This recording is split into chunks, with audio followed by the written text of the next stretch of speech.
서울의 한 다가구 주택에서 만난 직장인 겨울 씨는 2003년생, 올해로 갓 21살이 됐습니다.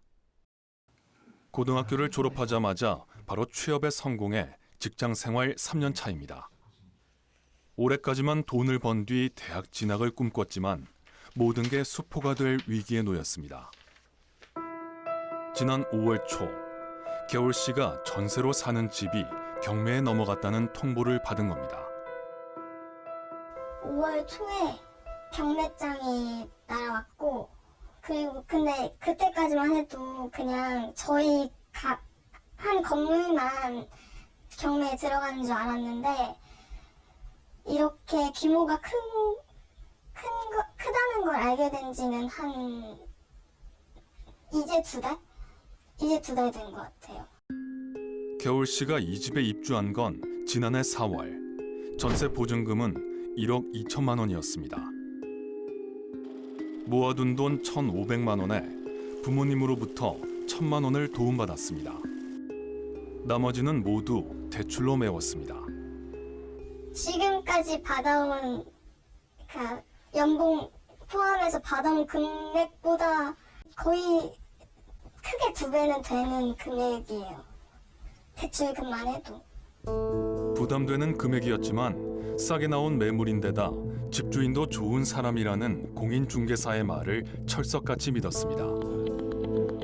근저당으로 잡힌 3억 원 역시 처음보다 절반이나 준 거라는 설명에 마음을 놓았습니다.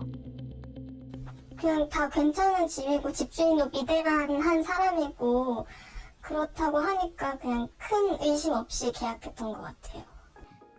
조금만 기다리면 해결해 주겠다는 집주인의 말이 도돌이표처럼 반복되는 시간. 그런데 악몽 같은 나날을 보내는 사람이 최 씨뿐만은 아니었습니다. 서울 신촌과 구로, 경기 화성 병점 지역에서 같은 임대인에게 피해를 본 세입자는 최소 94명. 피해 금액도 100억 원대에 달하는 것으로 추산됩니다. 여전히 변한 게 없죠. 무자본 갭투기는 여전히 가능한 상황이고요. 임차인들이 알 수 있는 정보는 극히 제한적이고요. 임대인의 권리가 더 많이 보호가 되고 여전히 그렇기 때문에 사기는 계속 발생을 할 거지만 지난해 6월부터 전세 사기 피해자 지원 특별법이 시행되고 있지만 전세 사기 사고는 여전히 현재 진행형입니다. 법 효력 발생 이후 최근까지 당국이 파악한 전세 사기 피해만 전국적으로 2만 건에 육박합니다. 서울과 경기, 인천 등 수도권이 전체의 60%가 넘습니다. 피해자 10명 가운데 7명가량은 40세 미만 청년층입니다. 이제 막 사회에 첫 발을 뗐거나 본격적으로 꿈을 키워가는 이들이 전세 사기의 표적이 됐다는 의미입니다. 네, 2년 전 기억하실 겁니다. 인천 미추홀구에서 집 2,700여 채를 가진 이른바 빌라왕이 260억 원대 전세 사기를 벌여서 사회적으로 큰 문제가 됐었는데요. 그런데 이 문제 아직도 해결되지 않은 것 같네요. 네, 앞서 소개한 신촌 구로 병점 100억 원대 전세 사기 사건은 지난 6월에 공론화됐고요. 이 청주에서는 다세대 주택 73세대가 보증금을 돌려받지 못한 것으로 알려졌습니다. 이 관련 통계에서도 끊이지 않는 전세 사기의 심각성을 확인할 수 있습니다. 주택도시보증공사가 집계한 지난 1월부터 6월까지 전세 보증금 사고액은 2조 6,600억 원에 육박합니다. 이 사고 건수는 지난해 같은 기간보다 43.5% 늘어난 12,000여 건인데요. 이런 추세라면 올해 연간 사고액은 지난해의 4조 3,347억 원을 넘어 5조 원에 달할 것이란 전망까지 나오고 있습니다. 피해 규모가 상당합니다. 그런데 전세 사기 특별법이 시행되고 있잖아요. 그런데도 계속해서 이런 피해가 발생하는 이유가 뭡니까? 네, 제도의 허점이 사각지대에 놓인 피해자를 만들었다고 볼 수 있는데요. 이 다가구 주택과 불법 건축물 세입자들의 사례가 대표적입니다. 관련 내용 영상으로 준비했습니다. 지난해 국회 문턱을 넘은 전세 사기 특별법은 다세대 주택 같은 공동주택 피해자 구제에 초점이 맞춰져 있습니다. 경매로 넘어간 집을 세입자가 우선 낙찰받을 수 있도록 하거나 공공이 매입한 뒤 다시 세를 주는 내용 등이 핵심입니다. 그런데 겉으로 봐선 다세대 주택과 구별하기 힘든 다가구 주택은 특별법의 도움을 받기 힘듭니다. 각 호가 개별 등기된 다세대 주택과 달리 다가구 주택은 건물 안에 여러 호가 있더라도 법률상으론 단독 주택이기 때문입니다. 그럼 정부가 이걸 매입해서 임대를 해주려고 했는데 정부 입장에서도 다가구 주택은 이게 공동주택도 아니고 이게 약간 다가구 주택은 이제 학생들, 젊은 사람들 타겟으로 한 거라서 이게 공공임대주택으로 활용하기는 좀 어렵다. 각 호별로 등기가 된 다세대 주택 세입자는 근저당 등 자신이 거주할 곳의 선순위 권리를 미리 확인해 보증금을 떼일 우려가 있는지 사전에 판단할 수 있고 최우선 변제권도 보장됩니다. 전입 신고를 하고 확정 일자를 받았다면 선순위 권리와 상관없이 지역별로 일정 금액 내에서 보증금을 우선 보호받을 수 있는 겁니다. 하지만 다가구 주택은 사정이 다릅니다. 법률상 한 건물인 다가구는 집주인의 동의를 얻어 다른 호수 세입자가 전세권 설정을 하지 않는 한 얼마나 많은 전세금이 이 주택에 잡혀 있는지 알 길이 없습니다. 뭐 원룸 주택이나 다가구 주택은 1순위가 은행, 그리고 2순위부터 한 20순위까지 세입자들이 쭉 이해관계가 서로 달라요. 그러니까 순위가 서로 다른 거죠. 결국 집이 경매에 넘어가면 세입자끼리도 배당 경쟁을 해야 합니다. 후순위 세입자는 그만큼 보증금을 잃을 가능성이 클 수밖에 없습니다. 연락은 되긴 하는데 이제 본인이 답장하고 싶은 거만 답장을 하세요. 그래서 제가 보증금을 계속 달라고 하면은 경매로 받아가라고 하세요. 그러면 경매로 못 받아가는 사람들 어떡할 거냐. 그러면 대답이 없으세요. 불법 건축물에 입주한 세입자도 특별법의 사각지대에 놓여 있습니다. 서울 구로에 있는 한 건물의 건축물 대장입니다. 1층은 근린생활시설, 2층부터는 다중주택으로 돼 있습니다. 근린생활시설은 편의점과 카페 등 주민 편의시설을 일컫는 만큼 주택으로 사용하는 건 엄연히 불법입니다. 고시원처럼 방별로 욕실은 만들 수 있지만 취사시설은 설치할 수 없는 다중주택 부분도 마찬가지입니다. 이 건물엔 방마다 취사시설이 있는데 역시 법을 어긴 겁니다. 이 같은 불법 건축물에 거주하는 세입자는 주택도시보증공사가 제공하는 전세보증금 반환 보증에 가입할 수 없습니다.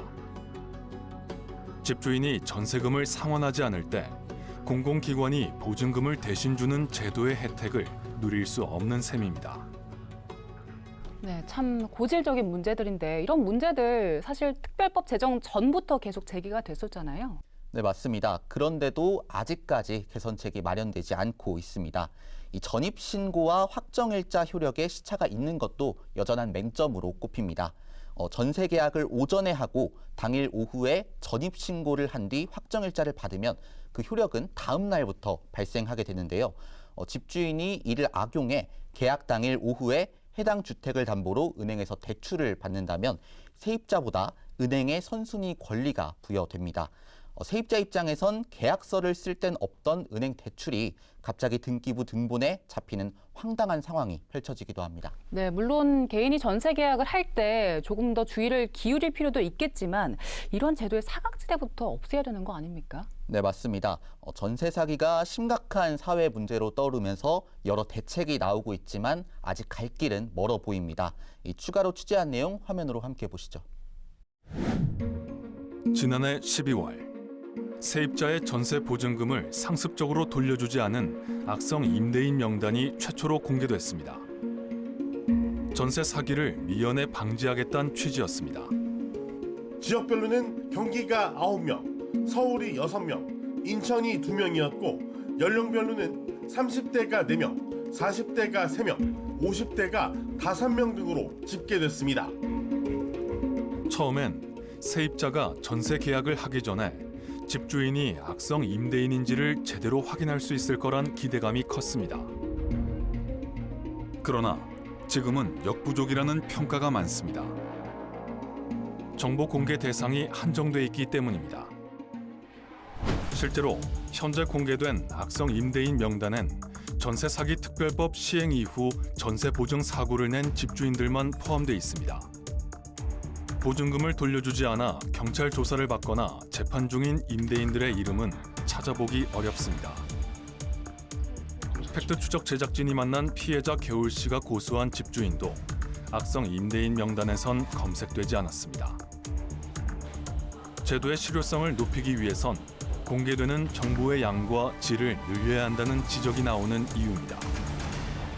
국가 시스템에서 국세청하고 다 연계해가지고 이 계약서에 있는 임대인 정보를 계약 기간 동안은 열람할 수 있게 해줘서 정보를 끌어와서 이 사람이 세금 체납이 있구나. 과거에 체납했던 또는 전세 사기에 연루됐던 이력이 있는지, 주택 수가 몇 채를 보유하고 있는지, 자산 현황이나 여러 가지를 해가지고 이분이 감당할 수 있는, 예를 들어서 한 100채를 가지고 있다. 누가 보더라도 위험하잖아요. 개정 절차를 거쳐 지난 7월부터 시행된 공인중개사법 시행령과 시행규칙에도 허점이 있습니다. 전월세 계약 체결 시 세입자에게 해당 주택의 선순위 권리 관계와 집주인의 미납 세금, 확정일자 현황 등을 설명토록 했지만 한계가 있다는 게 현장의 목소리입니다. 근본적으로 이 문제는 해결할 수 없다라고 보여져요. 왜냐하면 이 시스템상의 문제다. 이번에도 우리 개업공사들에게 어떤 그 확정일자랄지 점세랄지 이런 열람할 수 있는 권한이 없다라는 거죠. 선순위 보증금이 얼마인지를 결국에 누구한테 물어봐야 되냐면 임대인한테 물어봐야 된다는 거죠. 근데 임대인들이 설령 어떤 거짓으로 홍보를 하려고 하면 그 사실을 기망한다라는 얘기겠죠. 피해자들 대부분이 공인중개사를 믿고 전세 계약을 했다며 울분을 토하는 상황. 약간 걱정을 하니까 이게 건물 서울에서 이 정도로 근저당이 없는 건물이 없으면 집주인분이 부자니까 돈을 못 받을 걱정은 전혀 하지 않으셔도 된다고. 임대인 개인정보 침해 우려를 최소화하면서 세입자 권리까지 보호하는 핵심 정보 열람 시스템을 국가 차원에서 구축해야 한다는 주장도 나오고 있습니다. 네, 제도의 빈틈을 메우려는 노력이 필요해 보이는데 이미 공개된 악성 임대인들 있잖아요. 이 사람들에 대한 제재는 제대로 이루어지고 있습니까? 네, 주택도시보증공사 허그에 똑같은 질문을 했고요. 답이 왔습니다. 이 답변서에는 공사는 임대인의 임대사업자 등록 말소 등 제재할 수 있는 권한을 갖고 있지 않음. 다만 보증사고 또는 보증채무 이행의 청구가 접수된 후 해소되지 아니한 임대사업자에 대하여 보증 취급을 제한함이라는 내용이 적혀 있었는데요. 한마디로 공개된 악성 임대인의 부동산 매물을 보증 대상에서 제외하는 것 외에는 방법이 없다는 설명이었습니다. 이렇다 보니까 악성 임대인 명단에 오른 상당수가 여전히 임대사업자 자격을 유지하고 있습니다. 올해 6월 23일 기준으로요. 전체 127명 가운데 67명이나 된다는 조사 결과도 있습니다. 이들 악성 임대인 67명이 세입자에게 보증금을 돌려주지 않아서 허그가 대신 상환한 금액만 무려 7,124억 원에 달합니다. 그런데도 이들 집주인은 임대 사업자로서 취득세 감면과 양도소득세 감면 등 각종 세제 혜택을 누리고 있습니다. 참 이렇게 악성 임대인이 계속 임대업을 하고 또 각종 세제 혜택까지 받는다는 게 잘 이해가 되지 않는데 어떻게 이런 일이 가능한 거죠? 네, 임대사업자 등록 취소 기준이 까다롭기 때문입니다. 임대사업자 등록 말소는 임대업자가 임차 보증금 반환 소송에서 지거나 이 조정 뒤에도 보증금을 반환하지 않는 경우에 가능한데요. 지난 2021년부터 올해 6월까지 3년 6개월 동안 보증금 미반환으로 임대사업자 자격이 말소된 사례는 고작 7명에 불과합니다. 지금까지 안동준 기자가 지적한 여러 문제점에 대해서 추가 대책이 강구돼야 할 것 같은데요. 네, 전세 사기를 벌인 임대인이 임대사업자 자격을 유지하며 세제 혜택을 누리는 걸 막는 법안이 최근 발의됐습니다. 이외에 전세 사기 피해 지원의 사각지대를 좁히는 방안도 정부와 정치권 사이에서 논의되고 있는데요. 화면으로 함께 보시죠. 21대 국회 임기 막바지인 지난 5월 28일 전세 사기 피해자들에게 보증금의 30% 수준인 최우선 변제금을 우선 돌려준 뒤 추후 임대인에게 구상권을 청구하는 내용의 야당안이 국회 본회의를 통과했습니다. 전세 사기 피해자 지원 및 주거 안정에 관한 특별법 일부 개정 법률안 대안은 가결되었음을 선포합니다. 하지만 윤석열 대통령은 거부권을 행사했고 법안은 21대 국회 종료와 함께 폐기됐습니다. 악성 임대인의 채무를 국민에게 떠넘겨선 안 되고 다른 사기 사건과 형평성에도 맞지 않는다는 이유였습니다. 이후 22대 국회 들어 정부와 여당은 경매 차익을 활용해 피해자 주거 안정을 도모하는 방안을 제시했습니다. 피해자가 원래 살던 집에 최소 10년에서 최대 20년까지 거주할 수 있도록 돕겠다는 게 핵심입니다. 다가구 주택 세입자 등 기존의 매입 임대를 통한 지원이 어려웠던 피해자를 위한 대책도 모색하고 있습니다. 경매로 넘어간 주택을 낙찰받은 새 집주인과 LH가 전세 계약을 맺은 뒤 피해자에게 다시 임대하는 방안 등이 거론되는 겁니다. 매입 대상에서 제외됐던 불법 건축물 등 역시 요건을 완화해 사들일 수 있도록 하겠다는 방침입니다. 현행법의 기본 제도는 있지만 이 경매 차익을 돌려준다든지 또 불법 건축물에 대한 특례 조항을 둔다든지 하는 장치들이 없기 때문에 이번에 법을 개정하게 되면 많은 대부분의 이 물건들이 이 규정을 적용받을 수 있도록 보완 조치를 해야 될 것 같습니다. 선구제 후 회수를 주장하는 야당도 정부와 여당의 안을 논의의 테이블에 올려보려는 기류입니다. 시급한 민생 현안인 만큼 일단 머리를 맞대보겠다는 분위기입니다. 여야 간의 이견이 크지 않은 시급한 민생 경제 법안들에 대해 우선순위를 정해 8월 임시국회 안에 처리할 수 있도록 여야 협상에 즉시 착수할 것을 제안합니다. 최대한 민생 문제를 해결하기 위한 그리고 또 개혁하기 위한 부분에 대한 합의는 이루어지고 진행하고 있다는 정도를 얘기를 한 거죠. 네, 여야가 여러 가지 현안을 놓고 대치를 이어가고 있지만 이 전세 사기 문제에 대해서는 대화를 한다고 하니까 다행인데 그런데 지금 논의되는 대책이 근본적인 해법이 될 수 있을까요? 네, 사실 특별법 개정안이 마련돼도 피해자가 보증금을 온전히 되찾기는 쉽지 않습니다. 그래서 전문가들은 임대사업자의 의무사항인 임대보증금 보증보험 가입을 더욱 강화해야 한다고 조언하고 있습니다. 현재는 가입을 안 해도 과태료만 내면 끝인데요. 이렇게 보험을 들지 않은 상태에서 집주인이 보증금을 돌려주지 못하는 상황이 되면 그 피해는 고스란히 세입자가 입을 수밖에 없기 때문입니다. 참 막막하네요. 네, 이 밖에 무자본 갭 투자에 대한 대책도 필요합니다. 집값과 전세값의 차이를 이용해 무리한 투자에 나섰다가 대출금은 물론 전세 보증금까지 상환하지 못하는 사례가 잇따르고 있어서입니다. 이 중장기적으로는 우리나라 부동산 임대차 시장의 실태를 정확히 분석해 전세제도 자체에 대한 고민이 필요하다는 의견도 제시되고 있습니다. 네, 전세 사기 피해로 애를 태우다 극단적인 선택을 한 세입자가 지금까지 언론을 통해 알려진 것만 8분에 달한다고 합니다. 더는 이런 안타까운 소식이 전해지지 않도록 제도 보완을 위한 노력이 절실해 보입니다. 안 기자 수고하셨습니다. 오늘 팩트 추적은 여기까지입니다. 저희는 다음 주에도 현상 이면에 숨겨진 사실을 쫓아 시청자 여러분 목소리에 귀 기울이겠습니다. 함께해 주신 여러분 고맙습니다.